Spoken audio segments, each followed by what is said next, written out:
জগদ্ধাত্রী পুজোর উৎসব শেষ হতে না হতেই ক্যালেন্ডারের পাতায় দেখা দিচ্ছে নতুন মাস, নভেম্বর মাস। আর এই নভেম্বর মাসটি অনেকের কাছে বিশেষ গুরুত্বপূর্ণ, কারণ এই মাসেই হয় লাইফ সার্টিফিকেট জমা দেওয়ার কাজ। লাইফ সার্টিফিকেট কী এবং কেন প্রয়োজন, চলুন জেনে নিই। যারা সরকারি বা বেসরকারি পেনশন পান তাদের প্রতি বছর একবার করে লাইফ সার্টিফিকেট জমা দিতে হয়।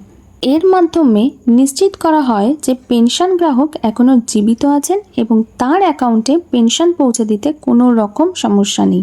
এই প্রক্রিয়াটি হয় বায়োমেট্রিক অথেন্টিকেশনের মাধ্যমে। কেন নভেম্বরে লাইফ সার্টিফিকেট জমা দিতে হয়? সরকারের নির্দেশ অনুযায়ী প্রতি বছর 1 নভেম্বর থেকে 30 নভেম্বরের মধ্যে আপনাকে আপনার ব্যাংক অথবা ডিজিটাল সেন্টারে গিয়ে বায়োমেট্রিক লাইফ সার্টিফিকেট জমা দিতে হবে। দেরি হলে পেনশন বন্ধ হয়ে যাওয়ারও সম্ভাবনা থাকে, তাই সময় মতো কাজটি করে নেওয়াই সবচেয়ে নিরাপদ। আমাদের সার্ভিস দ্রুত, নির্ভরযোগ্য, ঝামেলাহীন।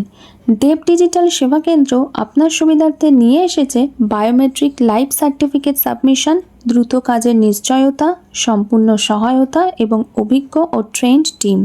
শুধু আপনার আধার কার্ড, পেনশন পাসবুক অথবা পিপিও নাম্বার, মোবাইল নাম্বার নিয়ে আসুন আর নিশ্চিন্তে কাজটি করে ফেলুন। তাই আজই চলে আসুন আপনাদের সবার পছন্দের দেব ডিজিটাল সেবা কেন্দ্র, সুন্দিয়াপাড়া নিয়ার ময়লাডিপু কালী মন্দির, জগদ্দল। অথবা কল করুন 9062178351 অথবা 7003037145 এই নাম্বারে।